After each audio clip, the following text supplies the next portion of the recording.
రూపాయలకు సంబంధించినటువంటి గొర్రెల స్కామ్ ఏదైతే ఉందో అదంతా కూడా బయటపడతా ఉంది.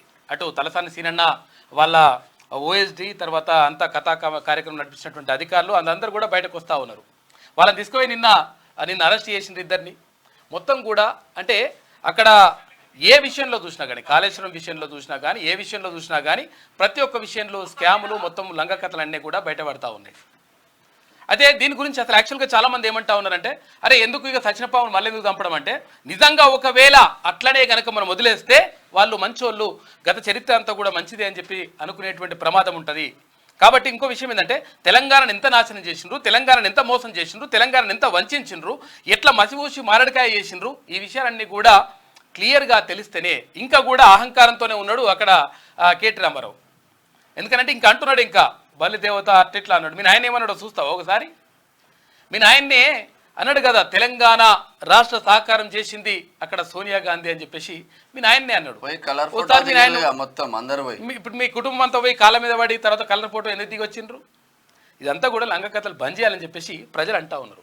కాబట్టి మరోవైపు ఇక్కడ ఎన్నికలు ఇవాళ అంటే చివరి అంకానికి చేరుకున్నాయి, 7వ దశలో ఉన్నాయి. ఇప్పుడు 57 స్థానాలకు గాను మొత్తం మీద ఎన్నికలు జరుగుతూ ఉన్నాయి 8 రాష్ట్రాల్లో, తర్వాత ఒక కేంద్రపాలిత ప్రాంతంలో కూడా ఎన్నికలు జరుగుతూ ఉన్నాయి. ఈ అంకం ఇక చివరిది. దీంతో మొత్తం మీద ఎన్నికల అంకం అనేటువంటిది ముగుస్తుంది. ఇవాళ సాయంత్రం 6:30 తర్వాత ఎగ్జిట్ పోల్స్ కూడా అన్ని కూడా బయటకు వస్తాయి. ఎందుకంటే అసలు యాక్చువల్గా ఎప్పుడైనా కానీ ఎలక్షన్స్ అయిపోయిన సాయంత్రమే ఎగ్జిట్ పోల్స్ వస్తుండే.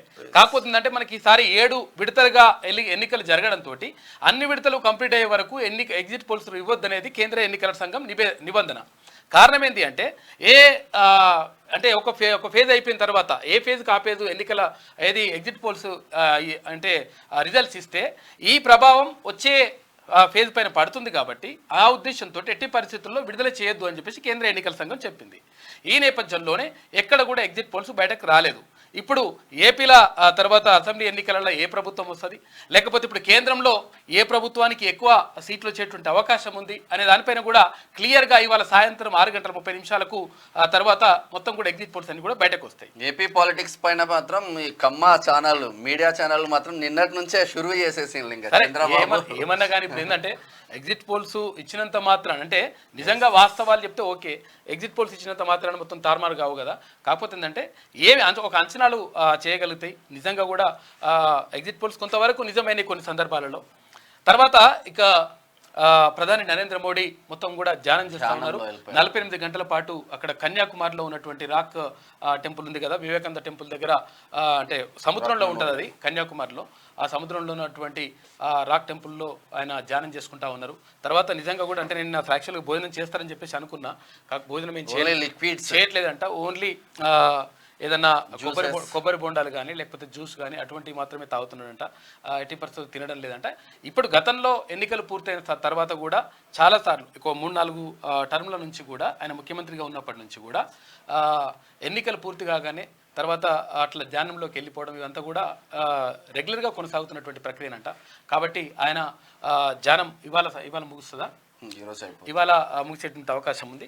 తర్వాత మొత్తం మీద ఎగ్జిట్ పోల్స్లో ఎవరు గెలుపుకు అవకాశాలు ఉన్నాయి, తర్వాత ఎవరికి ఎక్కువ సీట్లు వస్తాయి, ఎవరికి తక్కువ సీట్లు వస్తాయి, అసలు తెలంగాణలో పరిస్థితి ఏంది, దేశంలో పరిస్థితి ఏంది, ఈ అన్ని విషయాలు కూడా ఎగ్జిట్ పోల్స్తో తెలిసేటువంటి అవకాశం. 6:30కు ముందుకు తర్వాత ఇంకొకటి ఏంటంటే ఇక తెలంగాణ అవతరణ ఉత్సవాలకు సంబంధించి, దశాబ్ద ఉత్సవాలకు సంబంధించి రాష్ట్ర ప్రభుత్వం మొత్తం కూడా కీలకమైనటువంటి నిర్ణయాలను కూడా తీసుకుంది. తర్వాత ఇంకా కొన్ని విషయాలకు సంబంధించి అంటే ఒకవేళ ఎన్విలం అంటే రాష్ట్ర చిహ్నానికి సంబంధించి అదే చిహ్నాన్ని ఉంచాలా లేకపోతే మార్చాలా అనే దానిపైన ఇప్పటికే అంటే మార్చాలని చెప్పేసి అనుకున్నారు. కాకపోతే ఏంటంటే ఇదంతా కూడా రకరకాలుగా డిస్కషన్స్ జరగడంతో అంటే ప్రజల అభిప్రాయాన్ని తీసుకోవాలి. తర్వాత ఇంకోటి ఏంటంటే అసెంబ్లీ సెషన్లో అందరి అభిప్రాయాన్ని తీసుకున్న తర్వాత ముందుకెళ్లాలని చెప్పేసి ప్రభుత్వం భావిస్తూ ఉంది. మరోవైపు ఇక్కడ తెలంగాణ తల్లి విగ్రహం విషయంలో కూడా అదే ధోరణి అవలంబిస్తూ ఉంది. మొత్తం మీద తెలంగాణ దశాబ్ది ఉత్సవాలని ఘనంగా నిర్వహించాలని చెప్పేసి రాష్ట్ర ప్రభుత్వం భావిస్తూ ఉంది. అందులో భాగంగా సోనియా గాంధీ కాంగ్రెస్ అగ్రనేత అయినటువంటి సోనియా గాంధీని ముఖ్య అతిథిగా ఆహ్వానిస్తా ఉన్నారు. మొత్తం మీద రేపు పరేడ్ గ్రౌండ్లో మంచి అట్టహాసంగా ఈ దశాబ్ది ఉత్సవాలు అనేటువంటివి జరుగుతాయి. ఇంకా చాలా విషయాలు ఉన్నాయి మనం చూసుకోవాలి. గొర్రెల స్కామ్ కు సంబంధించింది అయితే చాలా మంది వెటర్నరీ డాక్టర్లతో మాట్లాడినప్పుడు 700 కోట్లు కాదన్నా మీరు ఆశ్చర్యపోతారు, వేల కోట్ల ఉన్నది కథ ఆశ్చర్యపోతారు, మీరు దీనిపైన పూర్తి ఎంక్వైరీ చేస్తే మీకు దొరుకుతారు మొత్తం దొంగలు అని చెప్తున్నారు.